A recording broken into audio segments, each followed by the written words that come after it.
Hello and welcome to my YouTube channel. My name is Mauricio Scarpello. I'm an adolescent health doctor from Argentina. This YouTube channel that is called Dr. Mauri is to talk about many and different things about adolescent health. In this section, I'm going to introduce Valentina Baltag. She's a doctor and she works in the World Health Organization. To introduce her, and as she has a very high and a very long curriculum, I'm going to read some points that might be of your interest before watching this interview. So let me read it. So she's Valentina Baltag, she's doctor and is the head of the adolescent and young adult health in unit in the Department of Maternal Newborn, Child Adolescent Health and Aging in the World Health Organization headquarters in Geneva, Switzerland.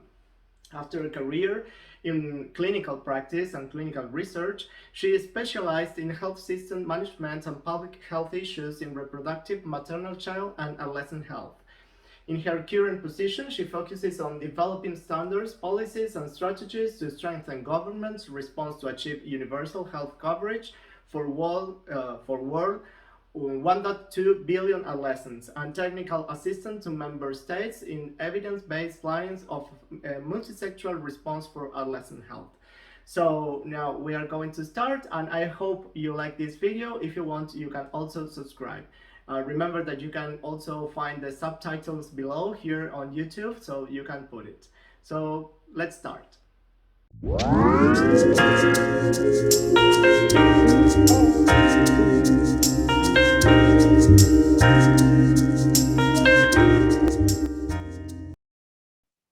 Well, here we are with Valentina Baltag. I'm very, very happy to be here with her, sharing this moment. And well, for all the audience and all the ones who are watching this video right now. So, hi, Valentina, how are you? I'm very good, thank you. It's Friday evening, so a sunny weekend ahead here in Geneva, where I am. So that is good. That's good. And we have like 5 hours of difference between each country, right? Difference probably. It's yeah, just 5:10 here where I am, and probably yes. it's a midday in your place, right? Yes, it's midday. It's right midday. Yeah. Valentina, can you tell us a little bit about who you are, or even though that I have already made the introduction, but I would like to tell us what did you study, or what did you study, where are you from? Oh, thank you, Mauricio. Well, I suppose, yes, in WHO, people have so different backgrounds. They come different avenues to this organization, which are all proud of to work for. My story is, if I make it short, I am a trained obstetrician gynecologist, and my home country and where I am from is the Republic of Moldova, a country that used to be part of the Soviet Union, and then in '91 the Soviet Union disintegrated and we became independent countries. So I'm a trained obstetrician gynecologist, and I have a PhD in obstetrics, and that's probably the start of my story. Back around 2000, Moldova became a pilot country for a WHO program, which back then was called Making Pregnancy Safer. And the program was about introducing evidence-based practices into maternity care. And that was a world opened to me personally. It was an eye-opening, and the entry point for me was the evidence-based medicine. Because the principles of the evidence-based medicine, as we know them now, were not taught this way in our so-called Soviet school of forming practitioners. We didn't know about randomized controlled trials. We didn't know about, proper assessment of effectiveness and comparing interventions. So there were many aspects that were so appealing to me in this concept of evidence-based medicine, because I always had a kind of natural propensity and longing for structured explanations and some cause-effect relationships, rather than one morning one professor tell me that this was the right thing to do, and then the other morning another professor tells me exactly same thing, exactly in the same situation, that wasn't the right thing to do. So I couldn't make sense of all this. So this how I became one of them among the champions promoting evidence-based care in maternity care in Moldova, and I started to collaborate with WHO. And then an opportunity came when a position was opened in the country office in my country, and I was proposed to compete. It was an open competition, but I wasn't sure. But I always think, okay, let's try. I will decide later if I get the position. Yeah, yes, I understand. So I got the position, and then Cool. I thought, I'm not sure I want it, because by then I had a kind of a good career by standards of my countries. I was teaching obstetrics and gynecology. I did my PhD. It was a prestigious specialty, so to say, and I wasn't sure. So I took some risk also because the contracts in WHO was very short. Well, fast forward, then I became more and more interested in public health. And then I did my master in London School of Hygiene and Tropical Medicine. And then after many years working for maternal, newborn and sexual reproductive health area in WHO, I got an interest in adolescent health.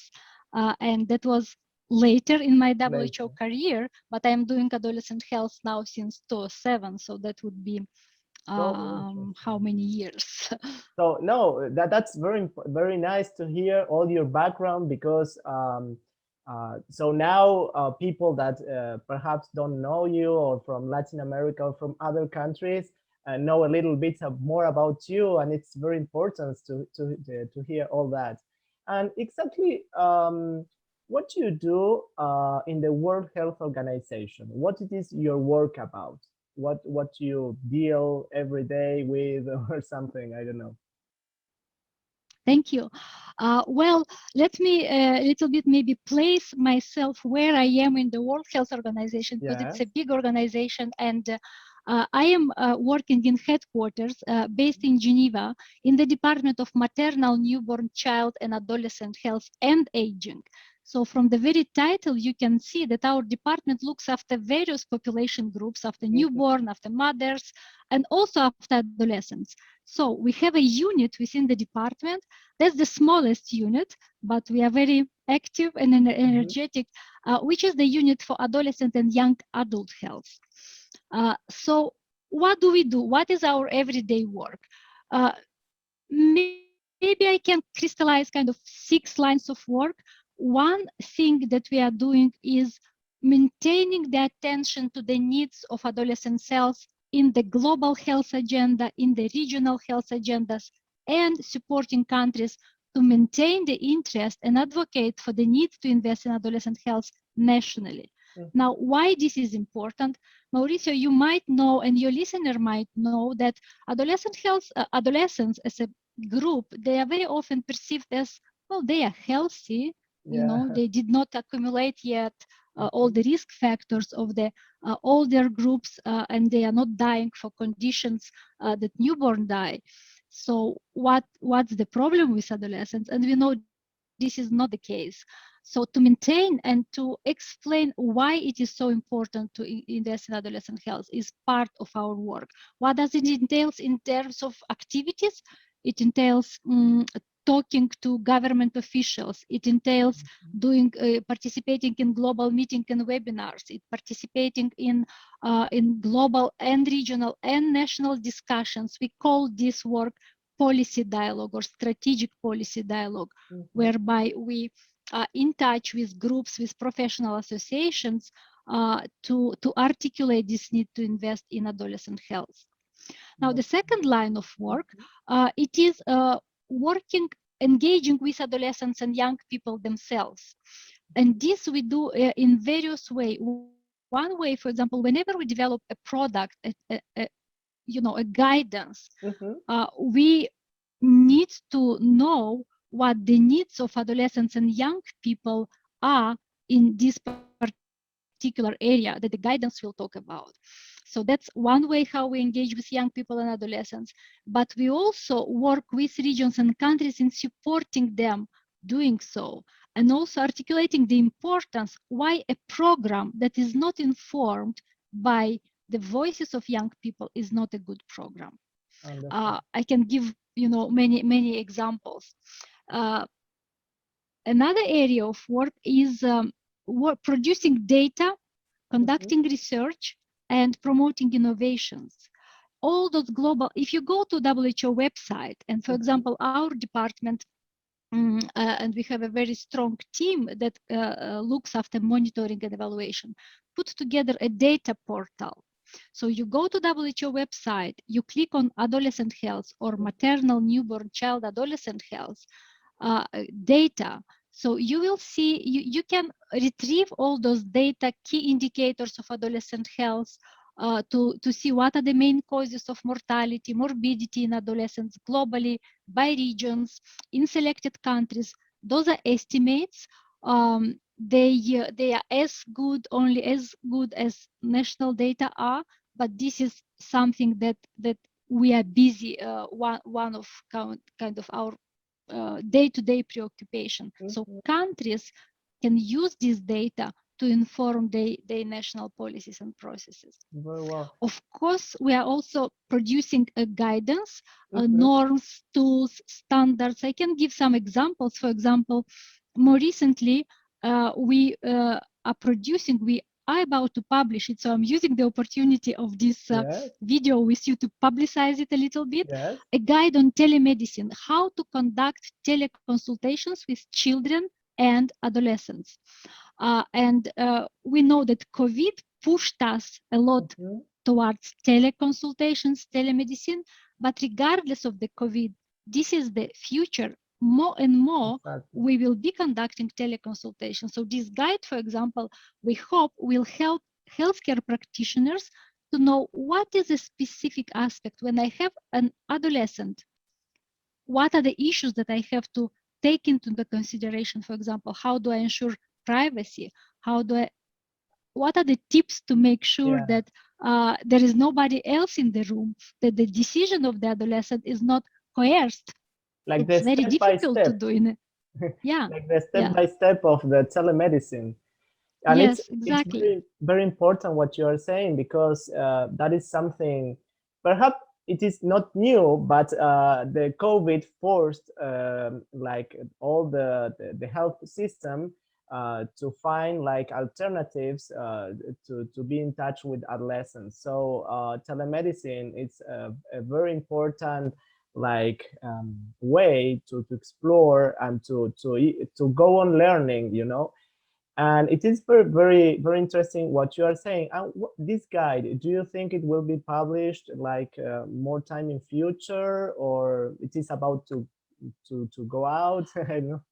It is in its final stages. Yeah. So we are now, our regional colleagues and colleagues from other departments are reviewing it, because the difficulties of producing a global guidance, that it has to speak to everybody on this planet. And you imagine that the context is different. So we have to ensure a very rigorous process. Every word and every comma is being checked, and by different departments. So we are in this stage. We are hopeful that we will launch it over the summer. Okay. Your summer, that it will be our winter. Okay. Yes, our summer, exactly. Thank you for this reality check. Yeah. Yes. Okay, and I would like to know about if you can tell us a little bit about the pandemic.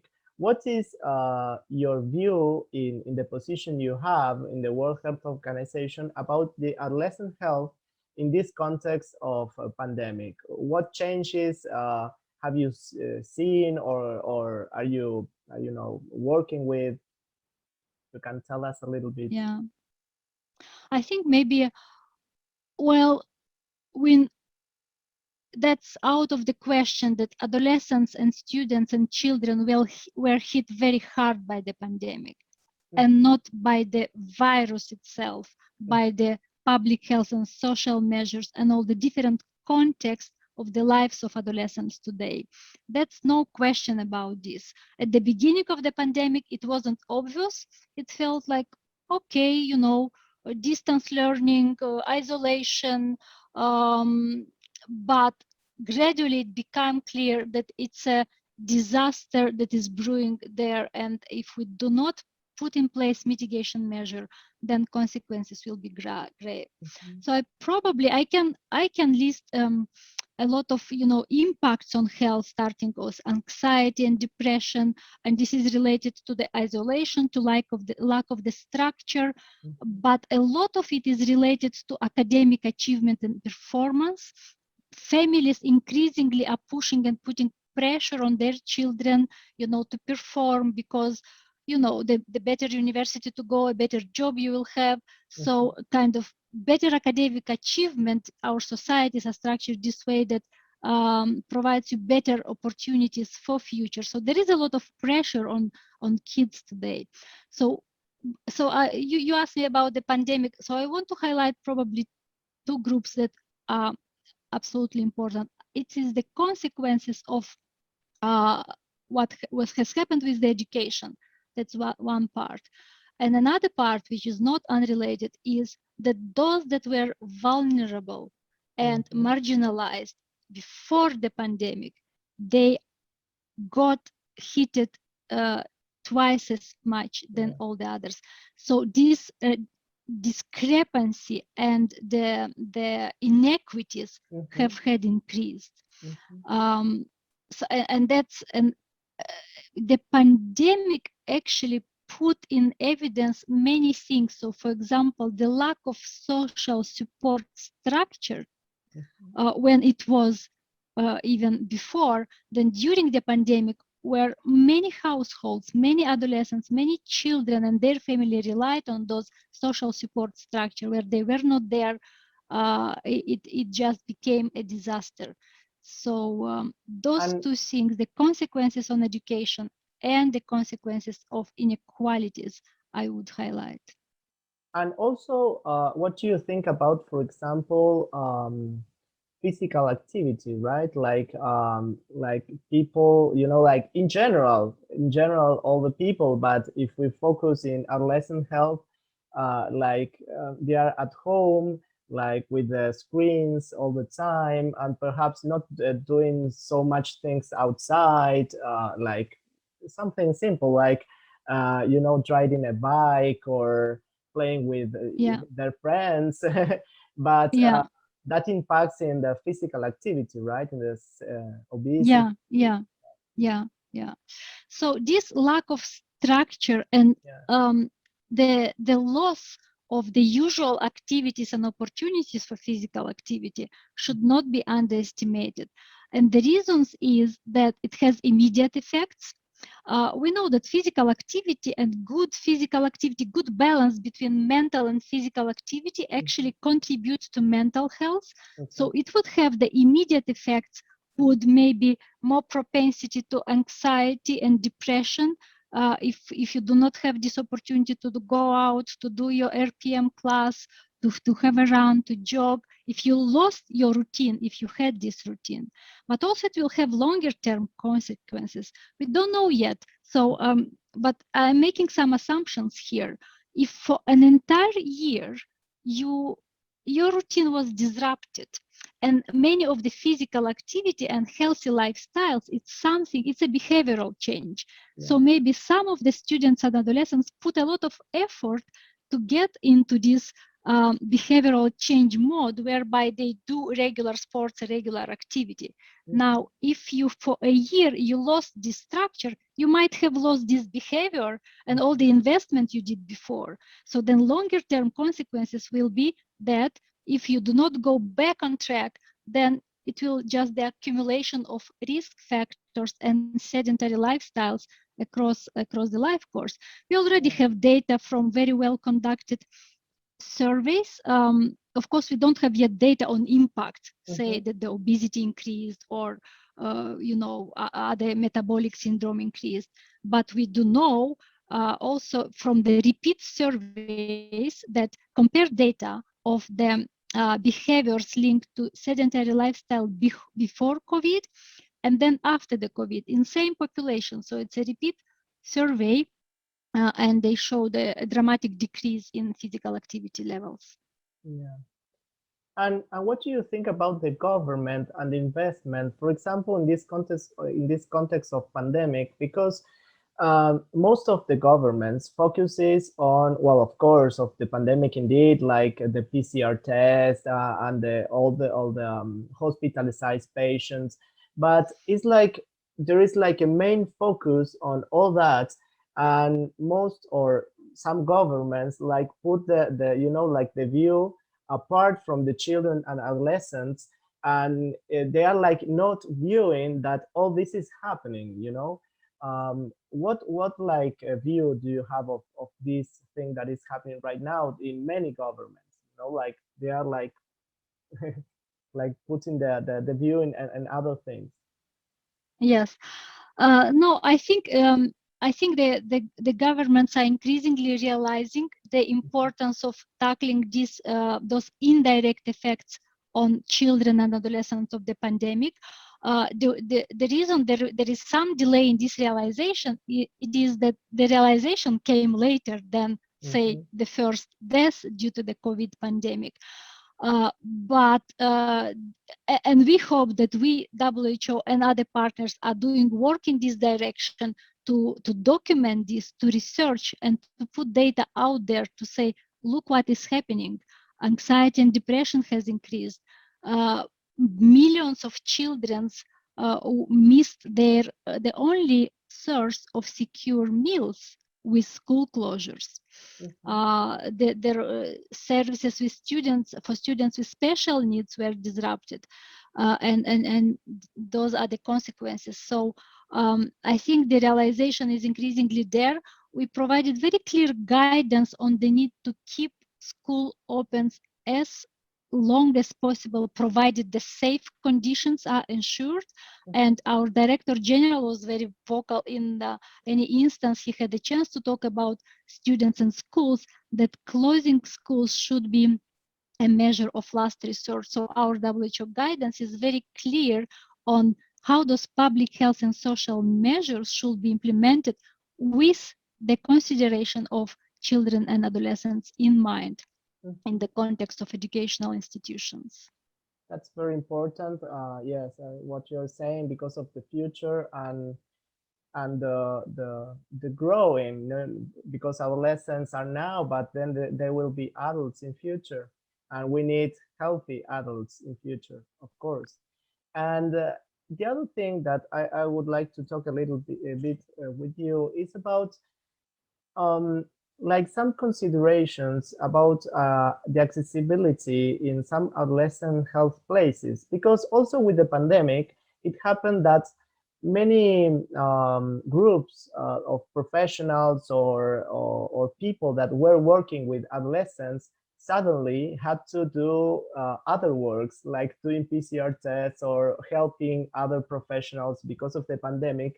And the problem here is that even though there are not so many places for adolescent health, to have like accessibility for their care, now they have even less. And just the small ones or the little ones they have, or how to try to increase this accessibility, or what view do you have of all this? Yes, thank you. Very good question. So let me say that there are services that can wait or can be postponed without great harm. And there are services that do not need to be disrupted no matter what. So, for example, services or child protection services and services to detect and to provide timely care for child abuse and maltreatment are the kind of services that should be available no matter what, because this is another pandemic, hidden pandemic, and we have to have this safety net for children and adolescents. Now, what has happened during COVID, that in many countries, those children of child protection and support in case of detection of child abuse are linked to schools. Teachers are trained to detect those situations. School psychologists are trained to detect those situations. School nurses are trained to detect those situations and to act when there is a suspicion. So there are very good protocols. In most countries, those are linked in one way or another way to schools. With school closures, all of a sudden, the whole system of how those services are organized has collapsed. So what is the learning from here? Next time, if the next time will happen, but we should be prepared that it might happen with another virus, with another disease, with another public health emergency, that we will have to discontinue in-person education. We have already now to build those, we call it building back better, or elements of school resilience. And that's exactly what I, for example, mean by school resilience. It means that school continues to operate, whether it is in the classroom or between, in the Zoom. But those services should be reorganized and thought how next time when this happens, their continuity will be ensured. Another type of services that should continue no matter what is the services for mental health.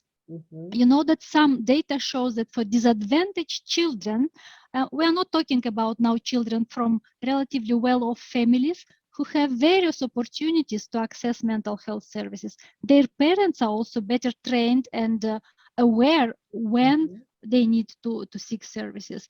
But there are children from disadvantaged families, from vulnerable families, and from about 30% of them, if I'm not mistaken, well, for a large proportion, the only source of regular care for mental health services are school health services.